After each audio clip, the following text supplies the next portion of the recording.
Big pressure moments. We finally get the debut of the Cleveland Browns' polarizing rookie quarterback, Shedeur Sanders. The expectations are large. Let's talk about that coming up next.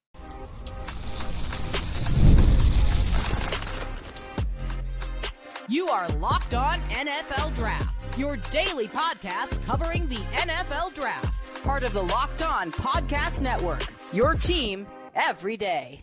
Welcome back to the Locked On NFL Draft Podcast, your daily podcast covering your favorite draft prospects, part of the Locked On Podcast Network, your team every day. I'm your boy, Damian Parson. I'm an NFL draft analyst with Bleacher Report. And as always, thank you for making Locked On NFL Draft your first listen today and every day. Shout out for being our everydayers.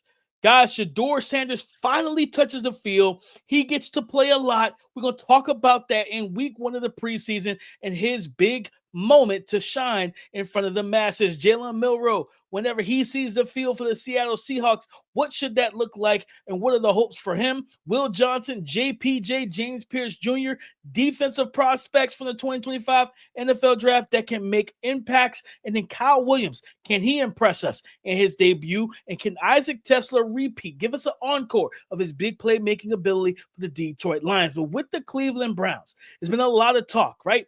You look at their quarterback situation. They just signed Snoop Huntley because, well, Kenny Pickett nursing a hamstring injury.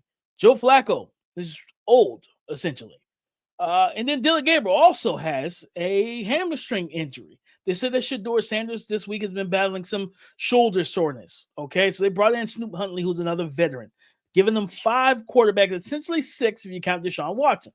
When you look at the situation, though, heading into the first preseason game in week one of the preseason, Flacco's not playing, Kenny Pickett's not playing, Dylan Gabriel's not playing. It will be Shedeur Sanders getting the start against the Carolina Panthers. They took the trip early because they already had planned for a joint practice and everything in the rain and whatnot. He didn't receive many reps in terms of Shedeur Sanders in the first, on Wednesday when they had that rainy practice, that joint practice with the Panthers. But Kevin Stefanski said, listen, we want to use this practice to get our guys who aren't going to play the competitive reps they need. Okay, cool, fine. Shedeur Sanders is expected to play a lot, though. I would probably assume at least a whole half, and that's the first half. He's getting the start.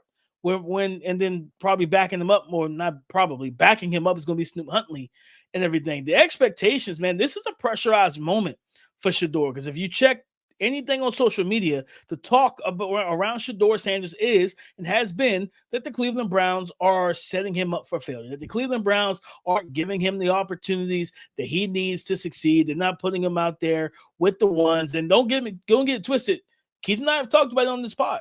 I'm one of those people who say, hey, give him starter reps. Give him the first team reps, man. Let's see him throw to Jerry Jeudy and Cedric Tillman and David Njoku and so forth and so on.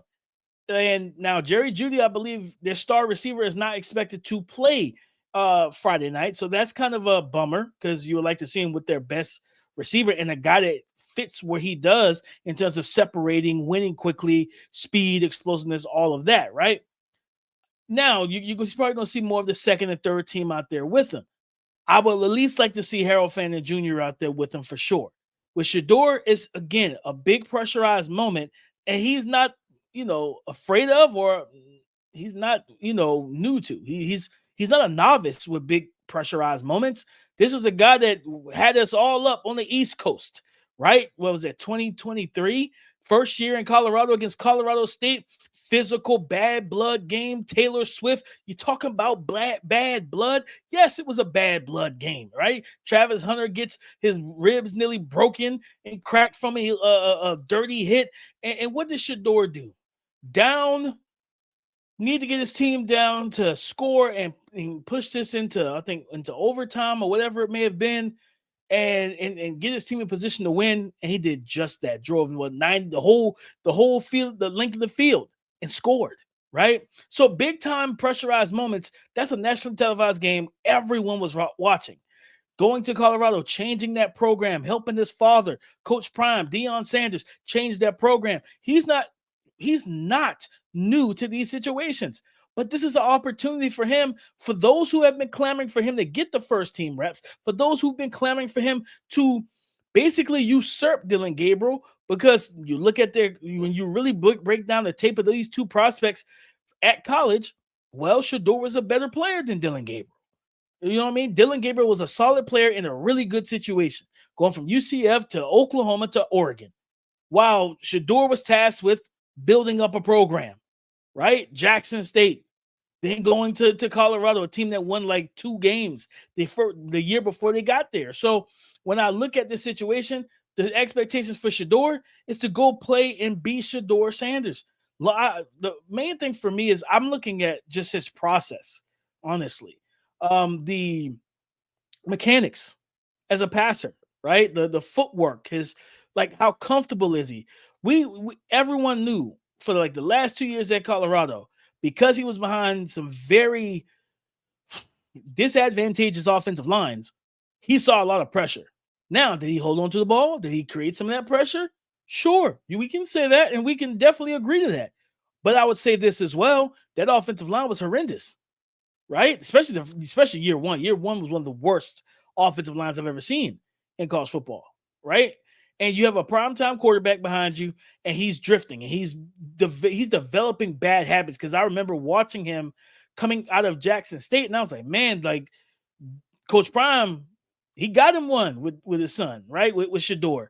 And I don't recall watching that tape and seeing him drift back and go 10, 15 yards back in the pocket. No, those are habits that you and tendencies that you develop when you are not accustomed to being protected in the pocket and you're accustomed to being hit.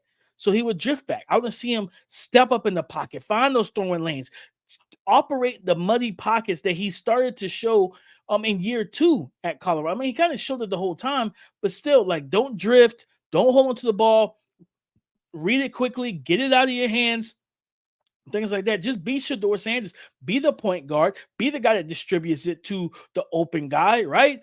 In the NBA, a great point guard isn't about making the tough pass all the time between, 2 zone defenders, right? On to the cutter. It's about, hey, faking that cutter and kicking it to the open 3, to the open corner guy, right? It's all about finding an open receiver.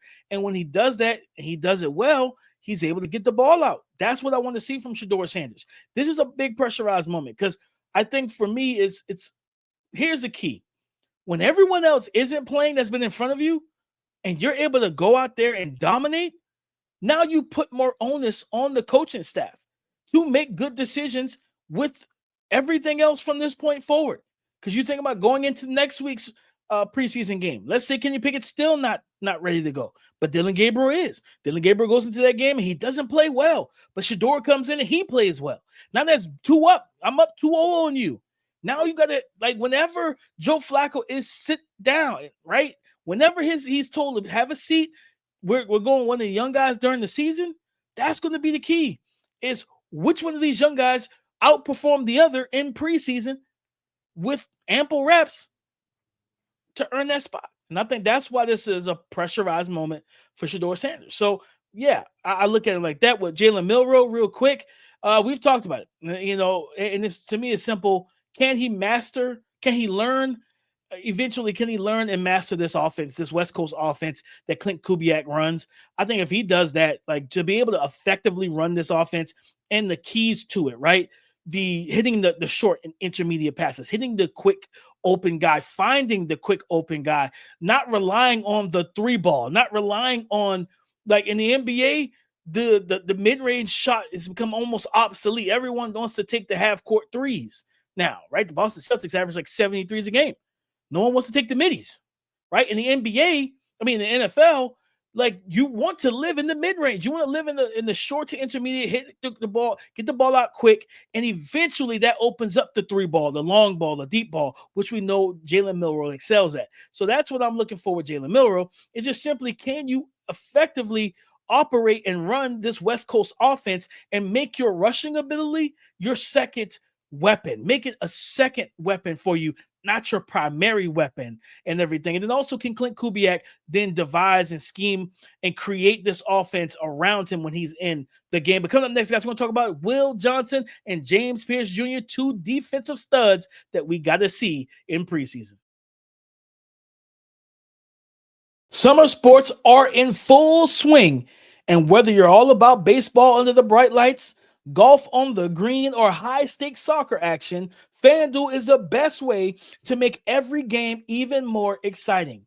Plus, you're already following the action, so why not make it a little more thrilling and worth your while? With FanDuel, you can get in on the game while your friends are getting sunburned at the beach. So leave them with all the sunscreen. Let's go make some money and win some bets. Are you new to FanDuel? If you are, I have just a thing for you.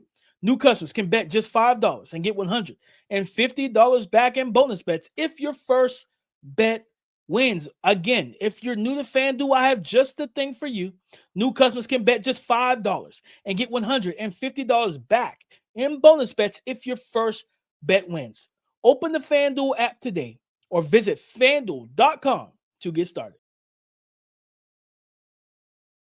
With the, I believe, 47th pick in the 2025 NFL Draft, the Arizona Cardinals selected my CB1, this podcast's CB1, and the CB1 that was the guy who was CB1 entering the 2024 college football season last year, and that is Will Johnson out of Michigan. And the reports have been glowing since he has been in training camp for the Arizona Cardinals. And shout out to my guy Johnny Venerable. He made this statement. He said that Will Johnson has been stealing the show, and it's still shocking that he fell to number 47 in the NFL Draft. And they talked about how a couple of days ago he had a ridiculous interception against Kyler Murray in training camp in 11-on-11, I believe it was, and everything. And I've seen the clips of him and some of the stuff from practice. And guys, when I tell you that Will Johnson looks like Will Johnson, that's a scary thought for the teams that passed up on him, for the teams that needed corner help in round one and say, you know what, we're good. Because there was the report of, the whole, I think, knee and all stuff like that. Well, he looks to be just fine, right? There's a rep of him in man-to-man coverage against the receiver and one-on-ones. He reads and anticipates the break so well, and he runs the route basically on identical timing as the receiver. The receiver was running a deep comeback route to the sideline, and all Will Johnson did was read down that receiver, read his movements, read his motions, and the telltales finding, okay, he's about to break here. And at the apex of that route, he broke in terms of sinking his hips and drove back to the sideline. In terms of that's what the receiver did, that's what Will Johnson did as well, and was able to be there causing an errant pass. There was a rep of him versus Marv in the slot, and that, again, showcasing that versatility from an alignment standpoint, going into the slot, reducing down and not having to be outside by the numbers like some cornerbacks have to do that play man. He got into the slot against Marv because they're moving Marv around more. Hey, shout out to Growth for Petzing and in that offensive system, instead of just having him outside and running the same routes, move him around, right? But he jammed Marvin Harrison Jr. so physical. I don't think Marv was expecting it. And it actually brought me back to, I think, their first matchup. What was it, 2020? Was it 2022, I believe, when Will Johnson was a freshman, like a true freshman, and he faced Marv, and he two-hand jam Marv at the line of scrimmage, and it caught Marv off guard when they played Ohio State, and he drove him back, right? He shocked him and everything. It was the same thing in this rep. I don't think he was expecting that. Will Johnson is going to play with a chip on his shoulder, right? But not only just that rep, that interception, he broke on the ball, I believe it was on like an out route. He closed so quickly, so well, and then went up and made an outstanding grab like he was the receiver getting 2 feet in with the toe drag swag. When I look at the player that Will Johnson was in Michigan and the player that he looks to be in camp, you have yourself a potential CB1 caliber player for the Arizona Cardinals secondary. And that matters so much when you have to face the Los Angeles Rams with Puka Nacua and Devontae Adams. When you got to deal with JSN and Cooper Kupp in Seattle, right? And not right now, what we're hearing out of San Francisco is Ricky Pearsall looks to be the guy for Brock Purdy. Brandon Ayuk is returning back from the ACL. Juwan Jennings is there, things of that nature. So yes, like when you hear this, you need a CB1 caliber player that can lock some stuff down. And when you ask me who can lock it down, oh, that's simple, baby. That is my guy, Will Johnson, but not just Will Johnson. Let's switch over and let's talk about James Pearce Jr., the edge rusher out of Tennessee, who was the second first-round pick by the Atlanta Falcons. When they moved up, they made that trade. They traded a first-round pick for next year's draft, saying, hey, we got our quarterback. We have our star receiver. Maybe Kyle Pitts and Michael Penix gets it together this year, and we do not have to do anything in terms of adding another offensive weapon. They think their offensive line is fine, but they knew their defense wasn't. They got Jalen Walker at pick 15, and they traded back up into the 20s to get James Pearce Jr. And one thing that's been said that I've read, and everything was he's brought some bark and some bite to this defense that needed to be more physical, that needed to chirp a little bit, have an attitude, and he's brought that. But also he's brought the speed, the explosiveness, the first step quickness, the things that we love the most about James Pearce Jr. as a edge rusher coming out of Tennessee. And I think the biggest thing is like he had what we call alpha dog mentality. And when you have a guy like that at 6'5", 245 pounds, you want that, right? Getting into scuffles, and getting into little tussles with players, talking smack, bringing that grit and that passion, because you want everyone to care. So when a guy is willing to mix it up with his teammates, right? When he's able to mix up with his teammates, then yeah, like I'm gonna mix it up with everybody. And you think of, I always use this analogy with guys that talk trash. You out here playing basketball against a baller, and he's hot. He's on the heater right now, and he's talking to you. He's talking dirty to you like you're a dog, right? But that's what, but you can't do nothing about it. You're trying to defend him. You're sitting on the right hand. He drives to his left. You sit on the left hand. He steps back to his right. He crosses you up. When he's on the heater, you can't say nothing to him. And with James Pearce Jr., that's the thing that's going to get to offensive linemen in the NFL, right? Everybody's human. We can say sticks and stones may break our bones, but words don't bother us. Yeah, but when that guy has got 3.5 sacks in this game, and then he walks past you every time and says, you can't block me, or he shoulder bumps you, he hits you with like they do the basketball, you too small, and even though you got 100 pounds on him, or whatever the case may be, maybe 60 to 70, and he's just whooping you around the edge, twisting stunts, speed to power conversion. He added those things to his game this year. He came into this past season, rather, for college football. 2024, James Pearce Jr. came in, and one of the first things I noticed, I was like, okay, looked like he had some muscle to his frame. Looked like his frame expanded a little bit. So if he did that, right, for that, I'm just saying we get another full offseason to him after this year. Wonder what that would look like, right? He adds another 6-7 pounds and still keeps that explosive speed.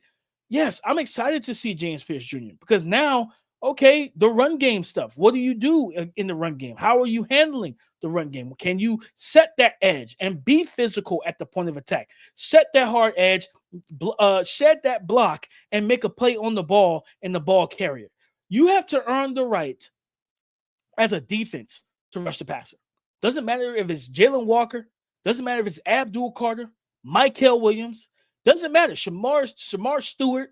Okay, Mike Green for the Ravens. These young pass rushers that just came into this league, as talented as they are, you got to earn the right to rush the passer. So that's going to be the key for me when I'm watching James Pearce Jr. How do they deploy him? Is he in on first, second, and third downs?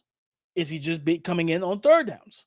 Right? I think he's been running with the ones anyway. So clearly, Raheem Morris, the head coach, sees some things he likes. If there's one man I'm going to trust with a toolsy edge rusher, it's going to be him. I watched what he did with Byron Young out of Tennessee a couple years ago. right? I watched what he did and how he turned Kobe Turner into an absolute stud that people really slept on coming out, I believe, at Wake Forest on the interior defensive line. Yes, that's what I'm keying in on, guys. That's what I'm looking forward to watching when it comes down to James Pearce Jr. With, like I said, Will Johnson, I just want to see him go out there and play his game. That chip's going to be on his shoulders because he fell to 47 when he should have been a top 10 pick. He didn't run. You know what I mean? We care so much about the 40. We overrate that darn drill. And I keep telling you guys that. Like, love y'all, but I tell you what, we overrate it. Give me GPS. Give me in-game speed. Because I've seen guys run 4.2s at the 40-yard dash, at the combine, and then run a 4.5 during the game. You got to have more than just the speed. Got to have the mental aptitude as well. So, again, I'm looking forward to seeing these two young defenders go out here and put it all on the line in their rookie debuts. But coming up next, guys, we're going to talk about some pass catchers.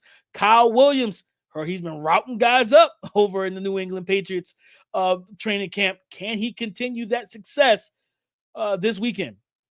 And Isaac Teslaa for the Detroit Lions, well, he did good last week in the Hall of Fame game. Can he give us an encore and even be better? We'll talk about that coming up next.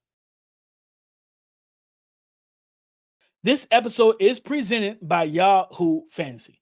This year, me and the Locked On NFL Draft podcast are playing Yahoo Fantasy Football, and you should too, whether you're a first-timer or a veteran making your millionth league. To celebrate 28 years of fantasy football greatness, Yahoo Fantasy is dropping 28 big new features over 28 days throughout August. To kick it off, they just dropped Yahoo Fantasy Guillotine Leagues, a killer new way to play fantasy football on Yahoo, where the lowest scoring team gets eliminated each week until there's one team left standing. With the season around the corner, now's the time to get your league together and give this new mode a try. If you're more into the classics, you can still play in head-to-head private leagues or join a public league. It's very simple and up to you. So stay tuned for more killer announcements and start playing Yahoo Fantasy Football now at yahoofantasy.com/LockedOnNFL. Thank you for making Locked On NFL Draft your first listen today and every day. Shout out for being our every dayers.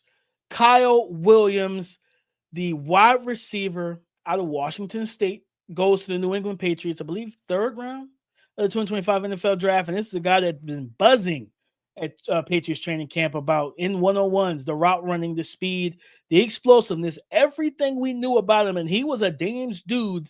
We were fans of him on this podcast, Keith and I. We both were fans of Kyle Williams. He had a successful Senior Bowl outside of one or two like TikTok releases where it's like, no, Kyle, that's not going to work in the NFL. Please don't try that again. And everything. But outside of that, man, you know, he had a good week in Mobile. And I think this is a guy that when you talking about separating speed, yak, just a very frustrating receiver to deal with because of the fact that he knows how he has everything you want. He's patient with tracking the ball. He flashes late hands. He has the speed, the burst, the acceleration, the explosiveness, and then he runs really, really good routes. He could play at Z spot and he could play in the slot. So when you ask me, man, like what are you most excited to see from him? I want to see who he takes the field with first. Does he go out there with the ones? Is he out there for like 2 drives or first quarter, however long the Patriots starters will play I expect Drake May to play. I haven't seen anything suggesting he won't.